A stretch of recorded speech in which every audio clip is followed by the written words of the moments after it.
வணக்கம் நண்பர்களே, நான் ராகவேந்திர ஆரா. இது ஆரா அப்டேட்ஸ்.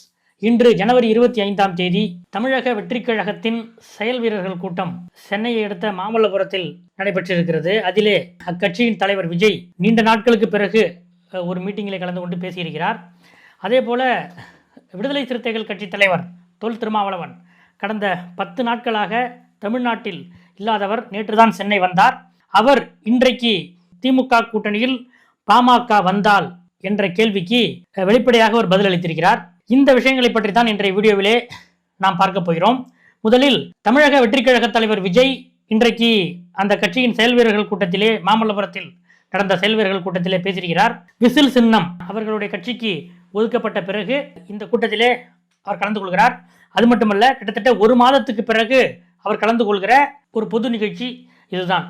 இப்படிப்பட்ட நிலையிலே முக்கியமான ஒரு விஷயத்தை அவர் பேசியிருக்கிறார். அதாவது 2024 அக்டோபர் 27ஆம் தேதி அவருடைய கட்சியின் முதல் மாநாடு விக்கிரவாண்டியிலே நடைபெற்றது.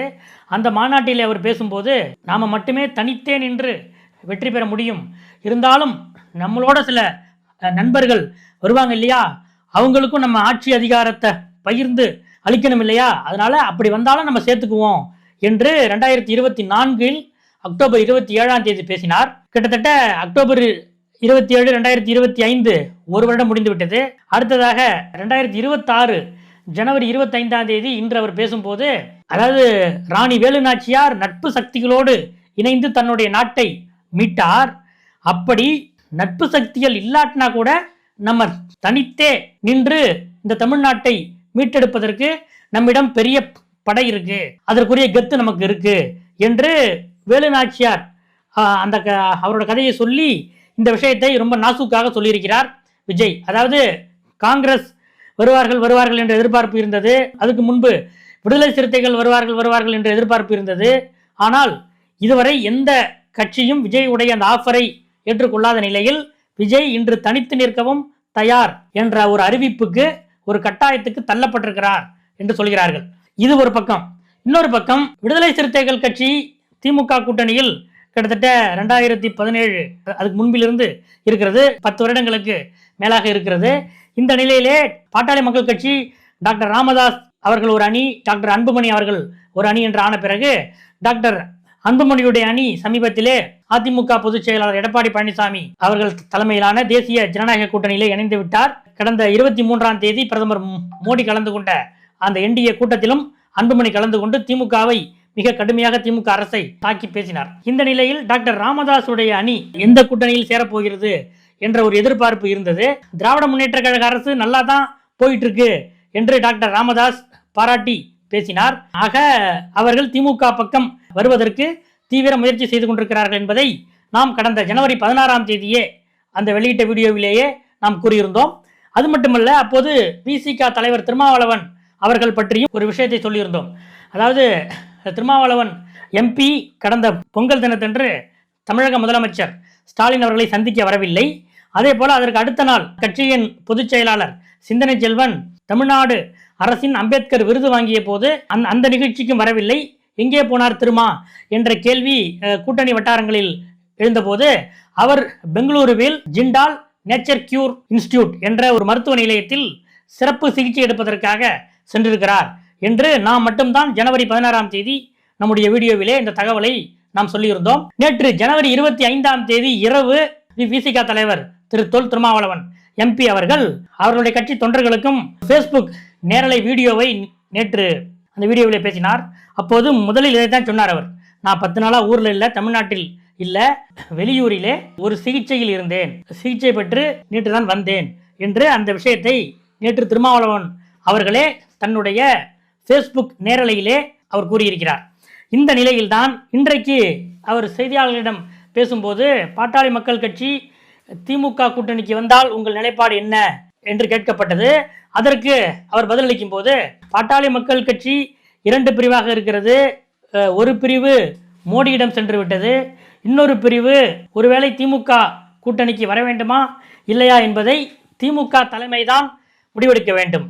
அப்படி வந்தா நீங்க உங்க நிலைப்பாடு என்ன என்று கேட்டபோது, பாட்டாளி மக்கள் கட்சியும் பாரதிய ஜனதா கட்சியும் இருக்கும் அணியில் இடம்பெறுவதில்லை என்று நாங்கள் இன்று நேற்று எடுத்த முடிவல்ல, கடந்த 14 ஆண்டுகளுக்கு முன்பாகவே நாங்கள் எடுத்துவிட்ட நிலைப்பாடு அதுதான் என்று ரொம்ப வெளிப்படையாக இந்த பதிலை சொல்லியிருக்கிறார்.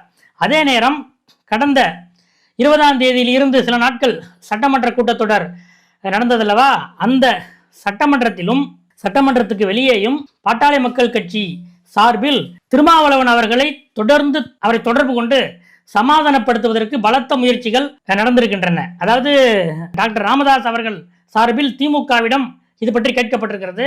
அப்போது விடுதலை சிறுத்தைகள் கட்சி எங்களோட இருக்காங்க, அவங்க கிட்டத்தட்ட 10 வருஷத்துக்கு மேலாக எங்கள் கூட்டணியில் இருக்காங்க, நீங்க வர்றது அவங்களுக்கு ஒரு தர்ம சங்கடத்தை ஏற்படுத்தி விட்டால் என்ன செய்வது, நீங்க விசிக தலைவர் திருமா அவரிடம் நீங்க பேசுங்க, அவர் ஒத்துக்கிட்டாருன்னா நாங்க ஒத்துக்கிறோம் என்று திமுக சார்பில் ஒரு பதில் அளிக்கப்பட்டிருக்கிறது என்று சொல்கிறார்கள். இந்த அடிப்படையில் பாட்டாளி மக்கள் கட்சி நிறுவனர் டாக்டர் ராமதாஸ் அவர்களுடைய சார்பிலே திருமாவளவன் அவர்களை தொடர்பு கொள்ள கடந்த ஒரு வாரமாக பலத்த முயற்சி மேற்கொள்ளப்பட்டிருக்கிறது. 20ஆம் தேதியில் இருந்து சட்டமன்றம் நடந்ததல்லவா, சட்டமன்றத்திலே பாட்டாளி மக்கள் கட்சியின் சட்டமன்ற கட்சி தலைவர் திரு ஜி.கே. மணி அவர்களும் விடுதலை சிறுத்தைகளின் சட்டமன்ற கட்சி தலைவர் திரு சிந்தனை செல்வன் அவர்களும் அருகருகே அமர்ந்திருப்பார்கள். நீங்கள் பார்த்தீர்கள் என்றால் கவனிக்கலாம், அருகருகே அமர்ந்திருப்பார்கள். இந்த சட்டமன்ற தொடர் நடக்கும் போது ஜி.கே. மணி அவர்கள் திரு சிந்தனை செல்வன் அவர்களிடம், என்னங்க உங்க தலைவரை பிடிக்க நான் ட்ரை பண்றேன், எங்க இருக்காரு, முடியவே இல்லையே என்று கேட்டபோது, அவர் இங்கே இல்லைங்க, தமிழ்நாட்டிலே அவர் இல்லை, அவர் வெளிமாநிலத்தில் இருக்காரு என்று சிந்தனை செல்வன் ஜி.கே. மணியிடம் பதில் சொல்லியிருக்கிறார். நீங்க பேசுவீங்கல்ல, நீங்க இன்னைக்கு அவர்கிட்ட பேசுனீங்கன்னா நான் பேசினேன்னு சொல்லுங்க என்று அவரிடம் இந்த நம்பர்ல இருந்தா அவருக்கு ட்ரை பண்ணேன், நீங்க அந்த நம்பர் கூட நீங்க சொல்லுங்க அவர்கிட்ட, நான் அவர்கிட்ட பேசி ஆகணும், டாக்டர் உங்க தலைவர்கிட்ட பேச சொல்லி எனக்கு உத்தரவு போட்டிருக்காரு, அதனால அவர்கிட்ட ஒரு வார்த்தை நான் பேசணும், அதை மட்டும் அவர்கிட்ட கன்வே பண்ணுங்க என்று சட்டமன்ற வளாகத்தில் திரு ஜி.கே. மணி அவர்கள் சிந்தனை செல்வன் அவர்களிடம் இந்த கோரிக்கையை வைத்திருக்கிறார். இதே போல பாட்டாளி மக்கள் கட்சியுடைய சேலம் எம்எல்ஏ அருள் அவர்கள் ஏற்கனவே சேலம் மாவட்ட பொறுப்பு அமைச்சராக இருந்தபோது அமைச்சர் நேரு அவர்களுக்கு மிகவும் நெருக்கமாக இருந்தார். அந்த அடிப்படையில் அவரும் அமைச்சர் நேருவிடம், உங்க தலைவர் எப்படியாவது சொல்லுங்க, டாக்டர் ஐயா இது போன்ற ஒரு திமுக கூட்டணிக்கு வர விரும்புகிறாரு என்று அவரும் அமைச்சர் நேருவிடம் வலியுறுத்தியிருக்கிறார். இப்படிப்பட்ட நிலையில் தமிழ்நாடு சட்டமன்றத்தில் கடந்த வியாழக்கிழமை ஒரு சுவாரஸ்யமான சம்பவம் நடந்தது என்று சட்டமன்ற நமது பத்திரிகையாளர் நண்பர்கள் அவர்கள் சொல்கிறார்கள். என்ன அப்படின்னு கேட்டும்போது, சட்டமன்றத்தில் திமுக, அதிமுக, பாமக, பாஜக என்று எந்த விதமான கட்சி பேதமும் கிடையாது. அவர்களுக்குள் பல்வேறு விஷயங்களை உரையாடி கொள்வார்கள். அதில் கட்சிக்கு அப்பாற்பட்ட பல்வேறு விஷயங்கள் இருக்கும்.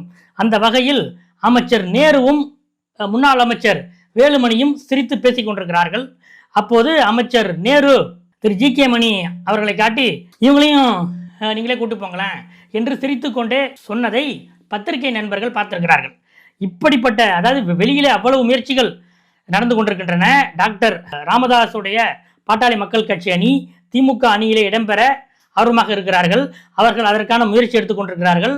ஆனால் விசிக தலைவர் திருமாவளவன் இதை விரும்பவில்லை. அதை அவர் திமுக தலைமையிடம் ஏற்கனவே தெரிவித்து விட்டார். இந்த நிலையில் நீங்கள் திருமாவை அவரிடம் பேசி அவரை சமாதானம் செய்யுங்கள், அப்புறம் பார்க்கலாம் என்று திமுக ஒரு விட்டேத்தியான ஒரு பதிலை அளித்துள்ளது.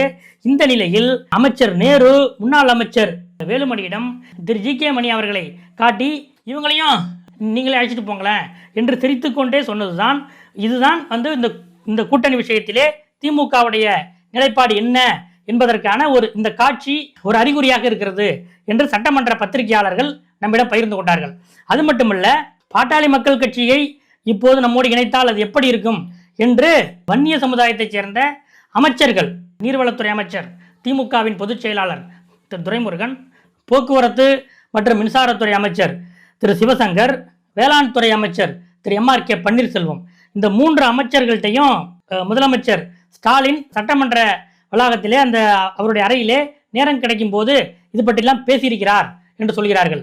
அப்போது அமைச்சர் துரைமுருகன் மட்டுமே, அவங்க நம்ம கூட வரலாம், ஏன்னா டாக்டர் ராமதாஸ் அவர்களுக்கு பாமகவில் ஒரு அனுதாபம் இருக்கிறது, அதனால அந்த அனுதாபத்தை நாம் பயன்படுத்திக்கலாம், நம்ம தம்பிக்கிட்ட அவரை பேசி நம்ம சமாதானம் பண்ணிக்கலாம் என்று திரு துரைமுருகன் அவர்கள் முதலமைச்சரிடம் சொல்லியிருக்கிறார் என்றும், அதே நேரம் மற்ற அமைச்சர்கள், வட மாவட்டங்களைச் சேர்ந்த மற்ற அமைச்சர்கள், MRK பன்னீர்செல்வம் அவர்களும் திரு சிவசங்கர் அவர்களும் முதலமைச்சரிடம் இது பற்றி கூறும்போது, இப்போது கடந்த 2021 சட்டமன்ற தேர்தலிலும் 2024 நாடாளுமன்ற தேர்தலிலும் விடுதலை சிறுத்தைகள் கட்சியுடைய அந்த கட்சி ஓட்டுகளும் சரி, மற்ற பொதுவான எந்த கட்சியையும் சாராத பட்டியல் சமுதாய ஓட்டுகளும் சரி திமுகவுக்கு அதிகமாக வந்திருக்கின்றன.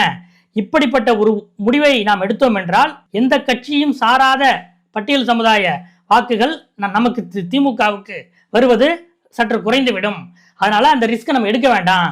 ஏனென்றால் விசிகாவுடைய கட்சி தொண்டர்கள் அவங்க வந்து கிரவுண்ட்ல இருக்காங்க. நம்ம 2024 நாடாளுமன்ற தேர்தலையும் நம்ம அவங்களோட வேலை பார்த்துருக்கோம். அதனால டாக்டர் ராமதாஸ் அவர்கள் இந்த அணிக்கு வந்தால் அந்த ரசாயன மாற்றம் ஏற்படாது என்று தங்கள் கருத்தை முதலமைச்சரிடம் சொல்லியிருக்கிறார்கள். வன்னியர் சமுதாயத்தைச் சேர்ந்த 3 அமைச்சர்களில் திரு துரைமுருகன் அவர்கள் டாக்டர் ராமதாஸ் அவர்களை சேர்த்துக் கொள்ளலாம் என்ற ஒரு கருத்தையும், மற்ற 2 அமைச்சர்கள் இப்போதைக்கு இருக்கும் நிலையே நீடிக்கலாம் என்ற ஒரு கருத்தையும் சொன்னதாக திமுக வட்டாரங்களில் கூறுகிறார்கள். இதெல்லாம் தாண்டி இந்த 10 நாள் சிகிச்சை முடிந்து முதலமைச்சர் ஸ்டாலின் அவர்களிடம் விசிக தலைவர் தொல் திருமாவளவன் MP பேசியிருக்கிறார் என்று சொல்கிறார்கள். அப்போது அவரும் இந்த விஷயத்தை நேரடியாகவே அவரிடம் முதலமைச்சரிடம் சொல்லிவிட்டார். அதாவது அண்ணன், உங்களுக்கு விருப்பம் இருந்தால் நீங்கள் உங்களை வச்சிங்க, நாங்கள் அது வந்து எங்கள் கொள்கை முடிவு நாங்கள் ரொம்ப வருஷம் முன்னாடி எடுத்தது, அதுக்காக உங்களுக்கு அப்படி வந்து உங்களுக்கு இதனால லாபம் கிடைக்கும் என்றால் டாக்டர் ராமதாஸ் அவர்களை உங்கள் இந்த அணிக்கு வருவதால் உங்களுக்கு அரசியல் லாபம் கிடைக்கும் என்றால் நீங்கள் தாராளமாக அவர்களை அழைத்துக் கொள்ளுங்கள், ஆனால் நாங்கள் இருக்க மாட்டோம் என்பதை திரு திருமாவளவன் MP முதலமைச்சரிடம் மிக தெளிவாக சொல்லிவிட்டார் என்றும் விசிக கட்சியின் மேல்மட்ட வட்டாரங்களில் நம்மிடம் உறுதியாக சொல்கிறார்கள். இதுதான் இப்போதைய ஒரு நிலையாக இருக்கிறது. இதற்கிடையில் அதிமுக பொதுச் செயலாளர் திரு எடப்பாடி பழனிசாமியும் டாக்டர் ராமதாஸை சமாதானப்படுத்த சில முயற்சிகளை மேற்கொண்டிருக்கிறார். அதாவது டாக்டர் அன்புமணியுடைய பிரிவு, டாக்டர் அன்புமணி வந்து இங்கே வந்துட்டாரு. அதே நேரம் சேலம் மாவட்டத்திலே வன்னியர் சமுதாய ஓட்டுகள் மிகுந்த முக்கியத்துவம் வாய்ந்தவை. அந்த வகையில் டாக்டர் ராமதாஸ் அவர்களும் இங்கே வந்து விட்டால் 2 பேரையும் நாமே சமரசம் செய்து வைத்த மாதிரி ஆகிவிடுமே என்ற ஒரு அடிப்படையில் அன்புமணியிடம் ஒரு வார்த்தை சொல்லிவிட்டு நாங்கள் அவர்கிட்ட பேசி பார்க்குறோம், அவர் என்ன சொல்கிறாங்கிறத அதுக்கு அடுத்து நம்ம பார்த்துக்கலாம் என்று அன்புமணியிடம் ஒரு வார்த்தை சொல்லிவிட்டு திரு எடப்பாடி பழனிசாமி தனக்கு வலதுகரமாக இருக்கக்கூடிய, அதாவது இப்போதைய சேலம் புறநகர் அதிமுக மாவட்ட செயலாளர் திரு ஆத்தூர் இளங்கோவன் அவர்கள் டாக்டர் ராமதாஸ் அவர்களை சந்திக்க சில முறை தைலாபுரம் தோட்டத்துக்கே சென்றார் என்றும், ஆனால் அவரை சந்திக்க டாக்டர் ராமதாஸ் மறுத்துவிட்டார், அவரோடு பேச மறுத்துவிட்டார் என்றும் சொல்கிறார்கள். ஆக டாக்டர் ராமதாஸ் அவர்கள் அன்புமணி இருக்கும் அணியில் இடம்பெற வேண்டாம் என்ற முடிவில் இருக்கிறார். அதே நேரம் திமுக அணியில் இடம்பெற வேண்டும், அதற்கு திரு திருமாவளவன் MP அவர்களை சமாதானப்படுத்த வேண்டும் என்ற முயற்சியிலும் இருக்கிறார். ஆனால் திரு திருமாவளவன் டாக்டர் ராமதாஸ் இங்கே வந்தால் எங்களை விட்டுருங்க, நாங்கள் போயிடுறோம்.